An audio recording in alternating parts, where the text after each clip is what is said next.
Et bonjour à tous, bienvenue sur Lore in Blood, une petite émission un petit peu spéciale qui sortira occasionnellement, vous présentant l'univers, les origines, mais aussi les joueurs sous une autre forme. Ça permettra d'avoir un débat peut-être un peu plus structuré, mais aussi avoir plus d'informations pour les personnes qui s'intéressent au lore de l'univers de BloodQuest. On va se retrouver dans quelques instants avec une très rapide présentation des origines. Ensuite, on va retrouver Brienne. On va ensuite retrouver Edgar et Daria. Et pour finir, Hayes et Peter pour les petites présentations des origines de BloodQuest. A tout de suite.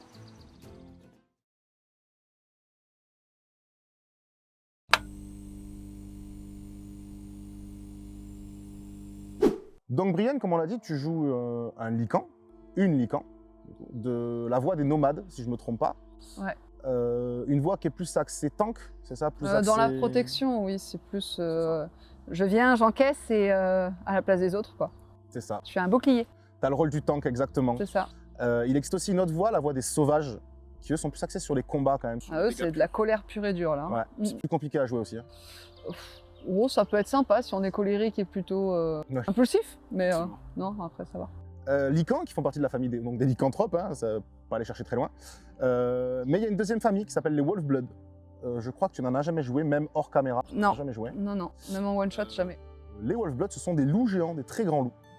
Ils sont composés de deux voies, la voie des Wonderland, qui sont plus axées sur l'invocation, tout ça, et la voie des Corvines, axée sur vraiment le soutien, le buff d'équipier, tout ça. Il y a aussi deux autres types de créatures obscures. Toi, tu en as déjà joué une, je crois. Les Dampires ou les Vampires. J'ai joué vampire. Tu as joué Vampire, c'est ça? Oui.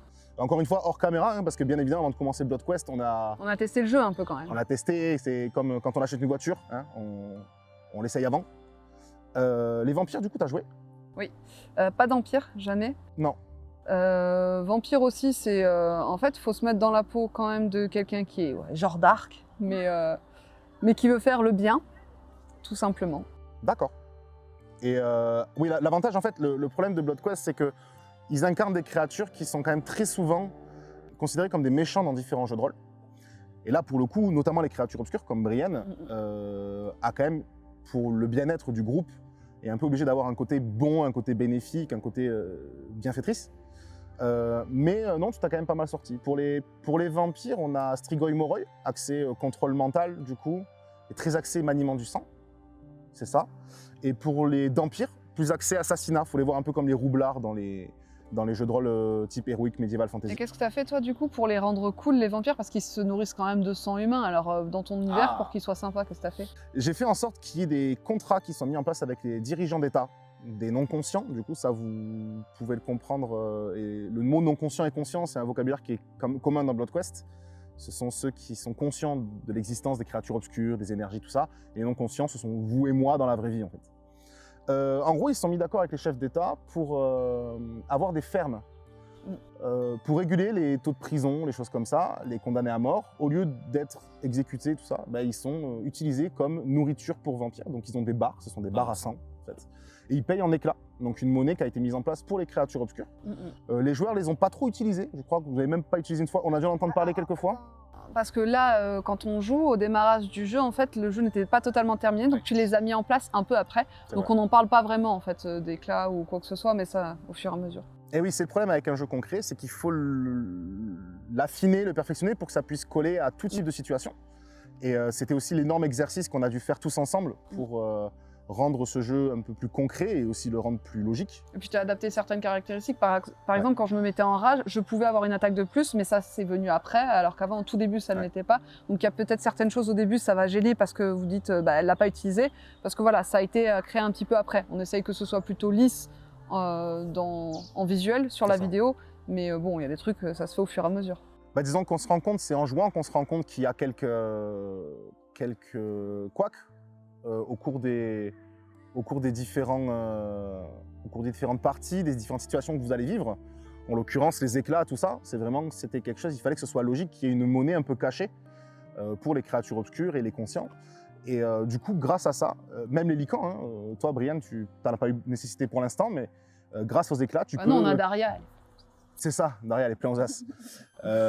Vous avez la capacité de louer des box spécifiques pour les crises de pleine lune, comme les Wolfblood, comme les vampires qui peuvent se payer du sang. Voilà, c'est un système d'avoir un peu... C'est un peu un monde sous le monde, en fait. Et c'est ça qui était très compliqué à mettre en place.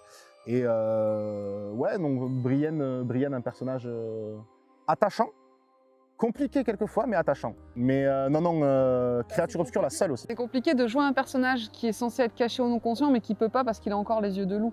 Oui. Donc aussi ça, Non, mais ça, tu t'es pas facilité la tâche. Mais tu as eu raison parce que c'est logique en fait. c'est sûr. Et l'avantage, c'est qu'on voulait, voilà, que quand j'ai créé le jeu, je voulais que les joueurs aient un libre accès à leur imagination en fait. Typiquement, Brienne, tu as décidé d'avoir les cicatrices sur ton corps réel, de les avoir aussi sur son pelage quand elle se transforme. Donc elle a deux phases, elle a une phase humaine et une phase transformée, qui est un peu badass, vous allez le voir, elle est un peu badass. Ouais, tu t'en sors plutôt pas mal. Bah après, t'es la seule tank.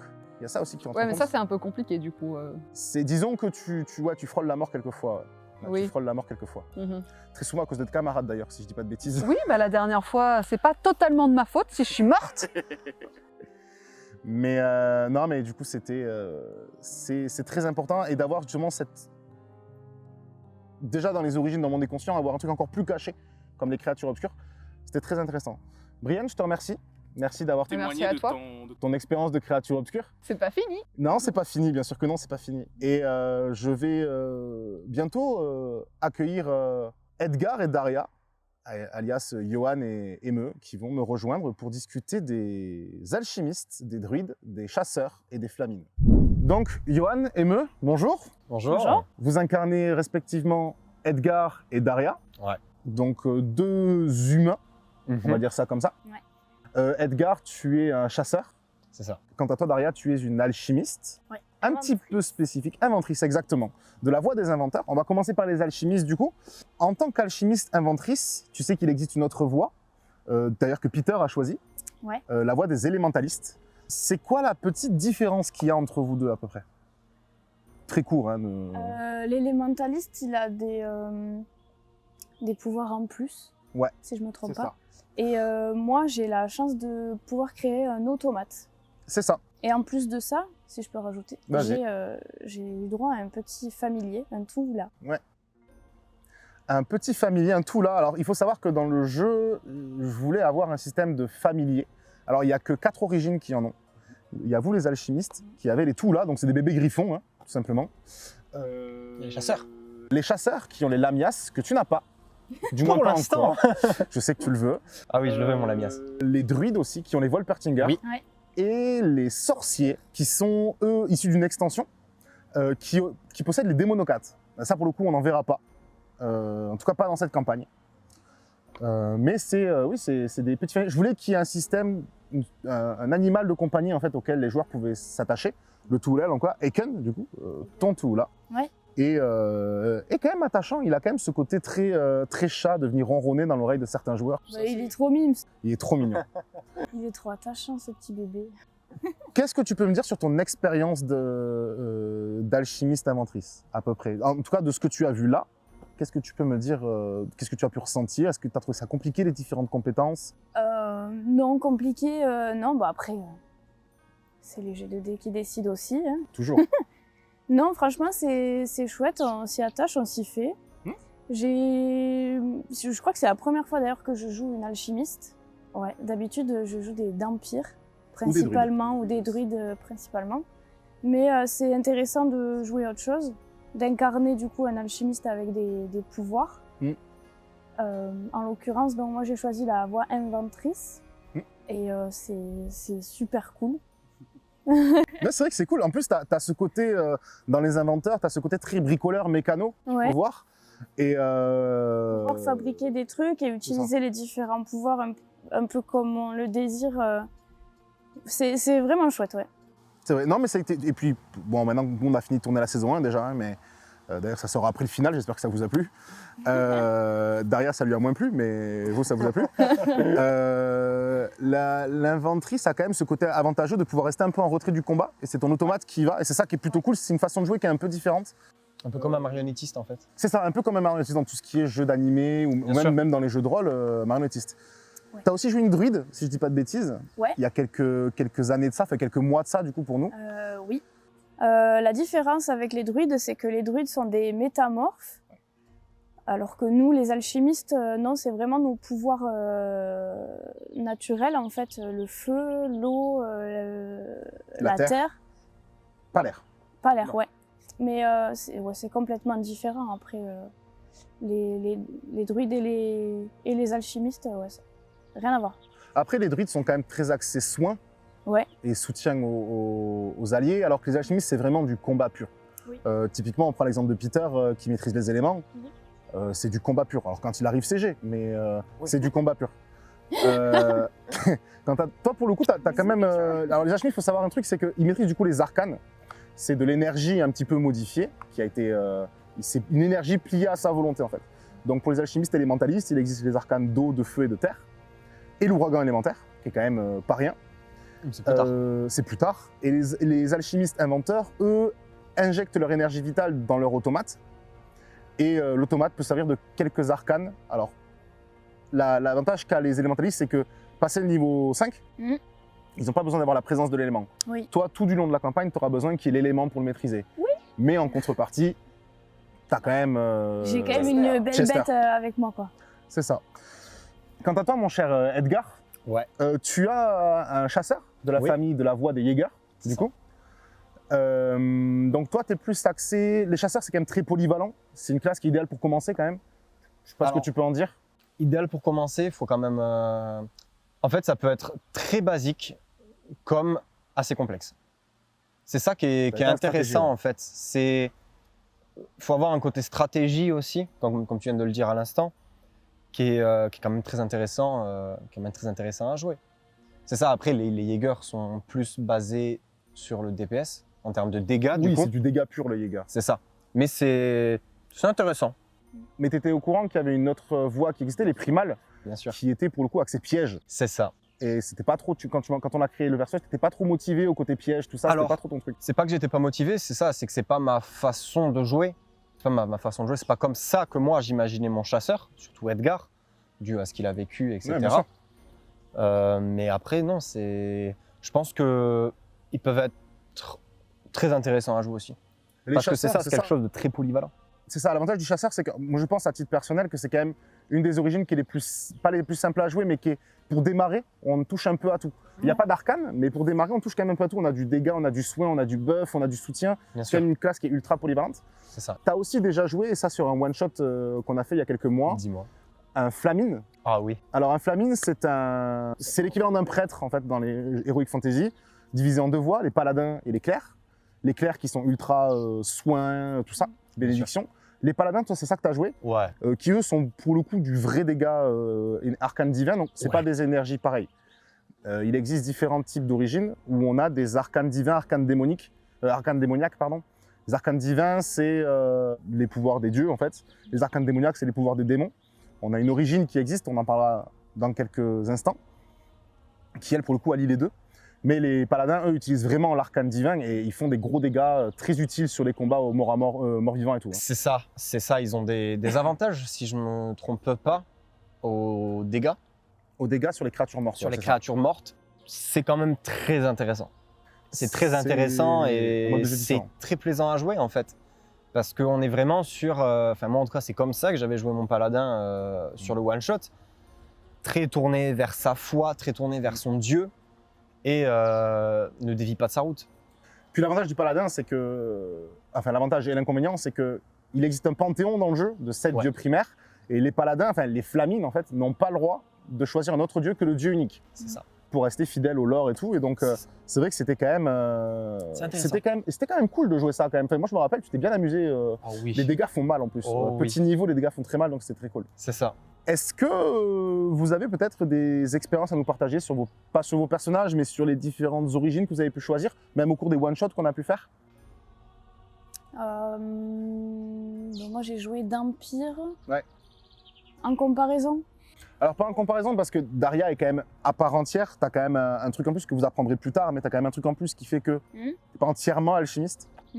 Mais non, tu as ce côté... moi, ce que je trouve cool, c'est qu'il y a 2 alchimistes, on donne 2 consignes à 2 personnes différentes. Oui. Alors, pas les mêmes voix, mais 2 consignes différentes. Et vous n'avez pas du tout parti sur la même voix. Peter est beaucoup plus axé sur le côté humoristique, Ouais. un peu tempérament un peu inflammable. Alors que Daria, tu es quand même plus calme, observatrice, ce qui est un peu à l'opposé de ce qui est censé être. C'est-à-dire que t'es quand même censé être une touche à tout, bricoleuse, réparer des bagnoles, des trucs comme ça. Après, derrière, oui, je bricole. En l'occurrence, j'ai bricolé pendant la saison 1, en fait. C'est ça. Toute la saison 1, j'ai bricolé Chester, qui arrive à la fin. Mais après t'as un tempérament quand même très très calme. Oui. C'est vrai qu'on le voit au tout début, parle pas beaucoup. Très calme, très discrète, mais j'analyse beaucoup. Et après, quand il s'agit des combats, là, j'aime bien me donner. Ouais, J'aime ça, c'est bien défendre les gens qui me défendent aussi.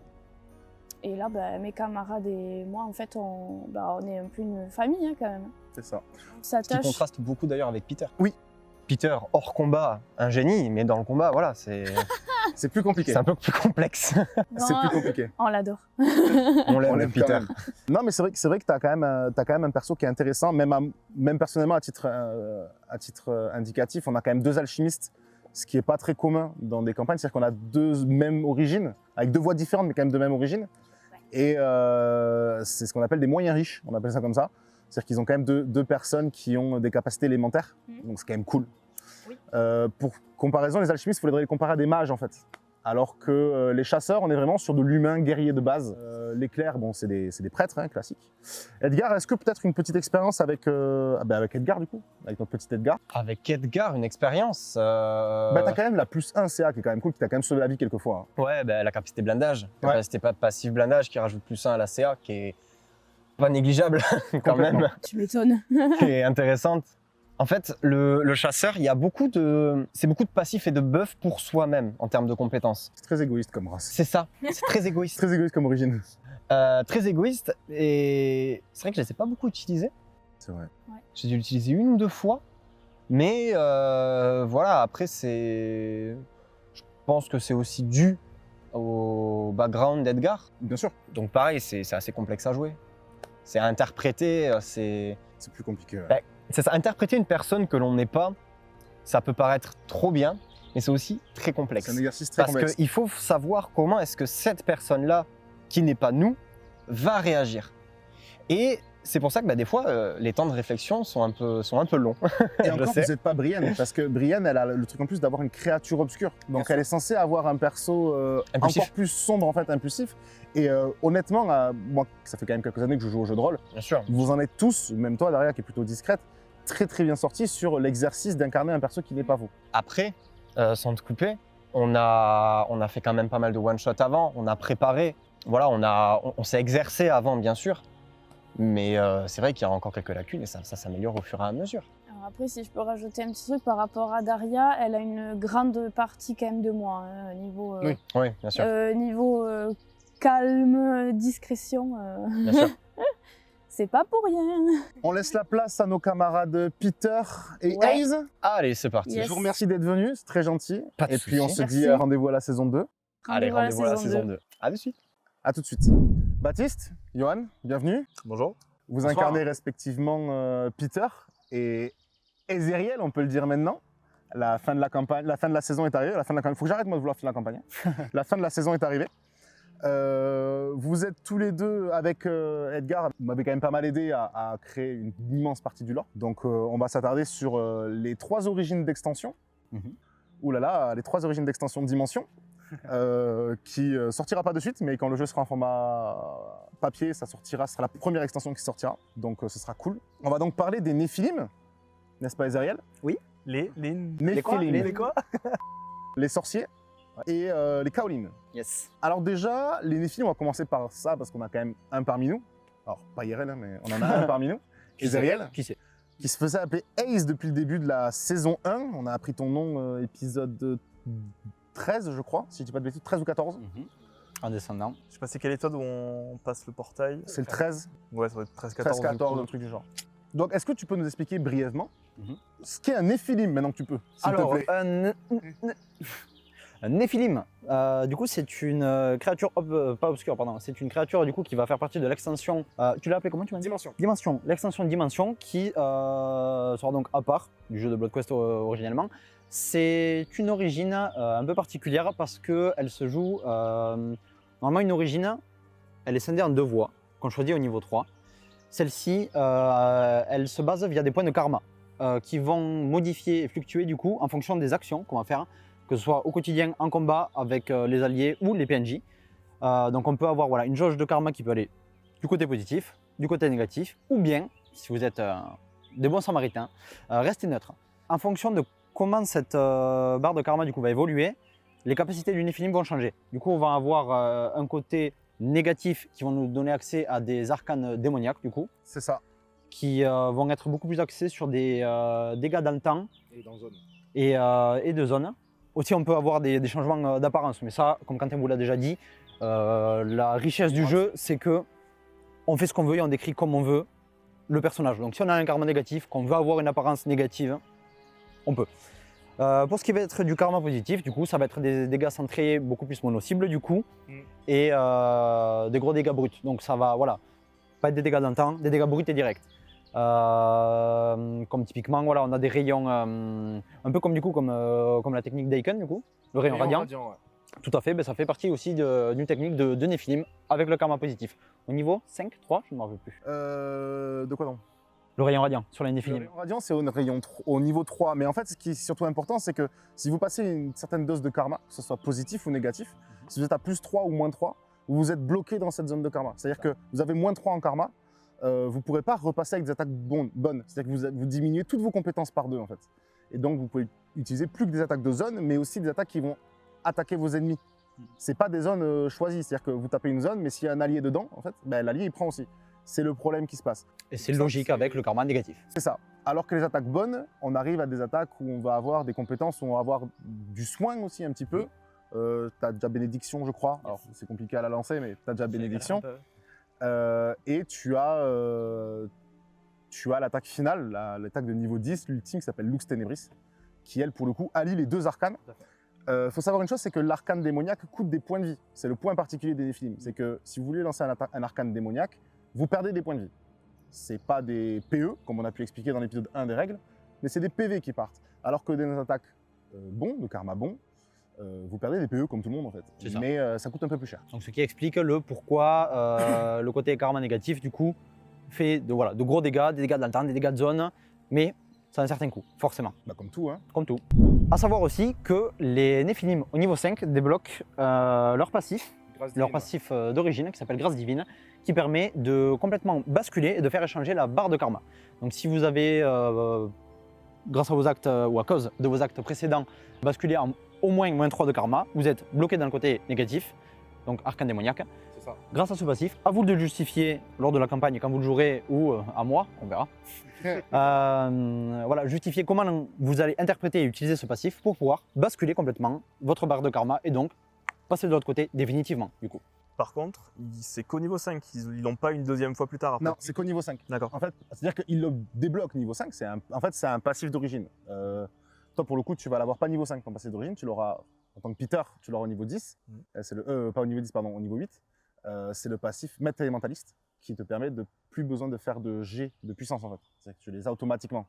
Donc chaque origine a un passif d'origine qui débloque à un certain niveau. C'est quand qu'on passe niveau 8. Pas de suite. Les Néphilim, du fait qu'il y a des PV qui sont en jeu et tout par rapport à vous, c'est quand même essentiellement que des PE en soi. Hormis si tu fais des fumbles sur du feu et que tu te crames la main, tu vois, mais ce qui ne s'est pas passé, je rassure. En tout cas, pas pour l'instant. Vu comment c'est parti, on sait Ça va jamais. arriver un jour. Un soir où tu auras trop bu, par exemple. Étonnant. Étonnant. On bat. Faut être gare, hein. Ouais, Edgar. Et Il est bon ce whisky. ouais, les Néphilim, c'est une origine un petit peu spécifique en fait. Je voulais absolument qu'il y ait quelque chose qui se démarque. Et du coup, quoi de mieux qu'une petite extension pour ajouter une complexité dans les règles. Mais il n'y a pas que ça en extension. Il y a les sorciers. Les sorciers, donc les salémiens et les nécromanciens, qui ont été décidés il n'y a pas si longtemps que ça au final. Qui ont été créés il n'y a pas si longtemps que ça. C'est la dernière origine, je crois, qui a été C'est la créée. dernière origine qui a été créée, ouais, les sorciers. Ouais. À la demande de Brienne, qui m'a dit j'aimerais bien jouer une sorcière un jour. Et je dis bon bah écoute on va voir pour. On va créer une origine. C'est l'avantage de créer son propre jeu, c'est que si ses amis ils disent bah, j'aimerais bien faire ça un jour, bah, moi il suffit de réfléchir un peu, alors un peu beaucoup parfois. Normalement les sorciers ça m'a pris un moment, mais pour que ça reste logique avec le lore. Mais les sorciers sont beaucoup axés. Alors c'est les seuls qui vont utiliser le vrai mot magie en fait. Oui. C'est ce que je voulais, ce truc un petit peu spécifique. En fait c'est de l'énergie, hein, mais ils appellent ça de la magie. En gros les sorciers passent un pacte avec un démon et le démon leur octroie des pouvoirs. Donc en fait, c'est des arcanes démoniaques, seulement eux appellent ça de la magie, pardon. Oui, c'est là où il y a une différence entre alchimie et magie, où les alchimistes et aussi du coup les néphilim vont vraiment utiliser de l'arcane pur pour alchimistes manipuler les éléments, là ensuite sort comme Phoenix, des choses comme ça qu'on verra plus tard. Niveau 5, il me tarde. Hein. Bientôt. Phoenix fait très mal. Hein, Phoenix. Mais les sorciers, ouais, non, c'est vraiment complètement différent et on se rapproche plus, je trouve, de la conception qu'on peut avoir des sorciers dans la culture pop en fait. Oui, et puis des ensorceleurs. Oui, voilà, pour c'est le ça. jeu de rôle Heroic Fantasy, c'est proche d'un ensorceleur. Là où l'alchimiste, comme tu l'as dit, fait plus penser à un mage, autant dans le lore de l'alchimie et des alchimistes en général, avec l'endroit d'où ils viennent, etc. etc. Là où les sorciers, en effet, font plus ensorceleurs. L'avantage, c'est que on a de la chance dans les Heroic Fantasy d'avoir mage, ensorceleur et j'ai plus le troisième, qui en fait utilisent la magie, ce qu'ils appellent, parce que c'est plus facile, la magie. Moi, je voulais un peu me détacher de tout ça en créant le jeu, et les sorciers m'ont permis justement de donner une raison à avoir une deuxième origine qui puisse maîtriser des choses un petit peu badass, qui se sont découlées du coup en deux parties. Les Salémiens, les enfants de Salem, qui eux pour le coup sont vraiment axés glyphes de combat, pièges, cages, tout ça, des trucs qui peuvent entraver des ennemis, donc c'est quasiment du soutien de combat en fait. Oui. Alors qu'on a les nécromanciens qui eux pour le coup sont vraiment à l'opposé, incarnation des morts, réanimation des morts, appel d'un serviteur remarquable, enfin ça devient un peu plus glauque. Qui aussi je trouve assez intéressant dans une campagne où le fait d'avoir comme ça un joueur ou une joueuse qui va choisir un sorcier nécromancien peut vite amener à des conflits, alors dans le RP bien sûr, hein, mais des conflits au niveau de l'équipe. Ouais, complètement. Surtout si par le plus grand hasard tu as un paladin ou un clerc, alors là c'est la fin. Petite private joke. Mais ça peut justement amener quelque chose de super intéressant dans le jeu. Bien sûr. Et ça peut aussi... Alors, il faut savoir que dans la logique du lore, on va pas... Un paladin qui va se lier d'amitié avec un nécromancien va pas être banni des dieux. En tout cas, il va garder ses compétences. Mais, conseil aux MJ peut-être qui vont regarder un jour, vous pouvez faire en sorte ce qu'on appelle des privations de compétences. C'est beaucoup utilisé dans les Heroic Fantasy, dans les panthéons primistes, les trucs comme ça. Notamment dans le Blood Quest, ce sera plus du genre, ben voilà, le dieu l'a un peu abandonné et ses dégâts, ben, il a des désavantages au jet par exemple, ou il y a certaines compétences qu'il ne pourra pas lancer parce qu'il est lié d'amitié avec une personne qui serait comme infâme, comme ce que tu veux. Et c'était très important. Et après, on a créé du coup les Kaolin, qui eux pour le coup ont quelques mois déjà. C'est une des premières races d'extension qu'on a créées, origine d'extension pardon qu'on a créée. Les Kaolin se divisent en deux. Les sages, qui sont du renforcement pur. Il faut le voir comme un moine Shaolin en fait, qui se renforce le corps en accumulant. Et c'est là le point particulier, c'est que lui, il n'utilise pas des énergies ou des arcanes, il accumule des arcanes et des énergies qui devient du ki. Et il dépense pas du coup l'arcane.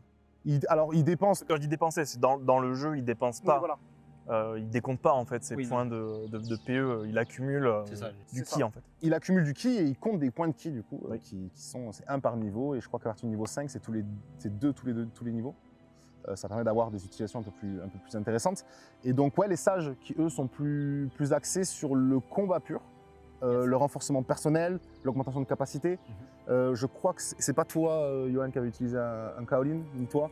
Je crois que c'est Johan Edgar qui l'a utilisé. On a aussi la deuxième partie, et là c'est ma préférée je pense dans la création, c'est les yokai, axé invocation, donc très inspiré de la légende japonaise, avec des compétences comme Kusanagi, pas mal de références aux croyances japonaises. C'est lui qui a la cloche sacrée qui permet de faire une sorte de bouclier autour de lui qui est quand même ultra badass. Qui amène aussi beaucoup de facilité de description pour le joueur ou la joueuse. Mais c'était le but en fait. C'est très graphique quand même, là où, si encore, je dirais Néphilim alchimiste, c'est graphique, parce qu'on peut, on a quand même une liberté quand on va faire maîtrise du feu, ou tu vois, toi, quand tu lances ta flèche, malédiction, merci, où lui a choisi de faire l'aura noire, et on peut très bien faire un éclair. Bien sûr. Et pour le coup, le yokai, c'est pur animé en fait. Complètement. C'est très graphique. Très fan. Très shonen. Oui, voilà, c'est merci, shonen. J'ai toujours été très fan des shonen, des animés, de tout ça. J'ai grandi là-dedans. On a grandi dans la génération, pour ceux qui ont à peu près notre âge, génération Dragon Ball, l'époque fin Club Dorothée, début arrivée de manga, la chaîne manga, tout ça, Naruto et tout. Donc c'est vrai que ça un peu, on retrouve ces traces-là en fait dans le jeu. notamment sur quelques origines, les alchimistes essentiellement. Les Kaolin aussi jouent beaucoup là-dedans. Mais c'est vrai que je voulais quelque chose de très graphique et je voulais avoir un libre accès aux joueurs. Que typiquement, quand toi tu utilises Maîtrise du Feu, personne t'a forcé à dire Inek Agait, tu vois. C'est toi qui l'as décidé. D'ailleurs, si tu me permets juste, c'est parce que pour le coup, on s'est vraiment cassé la tête. On a trouvé un dictionnaire perdu dans le fin fond des internets, qui est un dictionnaire approximatif, un français inuktitut, qui est donc une langue inuit. Et on a fait, je crois que c'est Feu-main. Feu-main, C'est Feu-main, et du Feu-main, coup, ça fait Inek Agait, et on trouvait ça rigolo. Ça rend J'ai trop arrêté bien. de le dire dans le reste de la campagne. Soit que je le dis. Ouais, ça reviendra. Hein. Ne vous inquiétez pas, ça reviendra. Je pense qu'il y aura des trucs qui vont arriver début de saison 2. J'ai des petites idées. Mais non, ouais, on est allé là. En disant, il pourrait dire des mots et tout, c'est stylé. Et du coup, comme il dit, ça se détache. Et c'est ce que je trouve bien dans BloodQuest, c'est qu'on est très, très libre À la créativité, de ce qu'on fait. On est très libre de comment on interprète le personnage. Du coup, c'est ce que je disais, c'est qu'on a une liberté qui est assez grande. On n'est pas du tout contraint par un cadre qu'on peut retrouver. Alors, je manque pas de respect à D&D, mais un peu quand même. Mais on est très cadré, c'est-à-dire qu'on est très vite. Alors on a beaucoup de compétences, on peut faire beaucoup de choses, mais on est très vite cadré dans non, tu es telle origine, tu vas faire ça, tu es tel alignement, tu dois jouer comme ça. Alors même si beaucoup de gens aujourd'hui, ils ont un alignement, ils ne les respectent pas forcément, ce qui est aussi intéressant parce qu'on n'est pas tous et chaotiques bons et ceci et cela. Bien sûr. Mais on a une liberté qui est énorme, y compris dans l'interprétation, mais surtout dans la mise en place des différentes compétences. Puis même dans le descriptif, quand j'ai voulu créer le jeu, je voulais absolument qu'il y ait une liberté de mouvement, d'action. Typiquement, je reprends l'exemple dans l'épisode 13 où on voit Edgar et Brienne qui pètent un plomb et qui se propulsent au-dessus de la falaise, sachant qu'ils savaient avant qu'il y avait 800 mètres quand même, et qu'on voit Brienne qui englobe Edgar. La scène, elle est magnifique, mais dans un jeu de rôle classique, ça aurait été quelque chose qui n'aurait pas forcément été facile. Il aurait fallu faire des jets, il aurait fallu... Oui, dans tous les sens, oui. Il faut qu'il y ait, et justement c'est ce qu'on disait tout à l'heure, c'est ce côté très inspiration animée, shonen, tout ça, qui fait qu'il y a des actions qui paraissent ultra faciles à faire quand tu l'imagines comme dans un animé, qui en fait dans un jeu de rôle va demander des jets, et c'est pas ce que je voulais. Je voulais absolument une liberté d'action. Ça me fait penser à l'épisode 0, quand on avait expliqué dans l'épisode 0 des règles du jeu que BloodQuest voulait être un jeu d'accession, un jeu très accessible pour les néophytes, pas que d'ailleurs.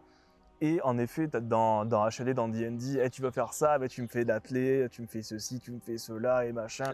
Et le MJ, il te lance un dé pour voir.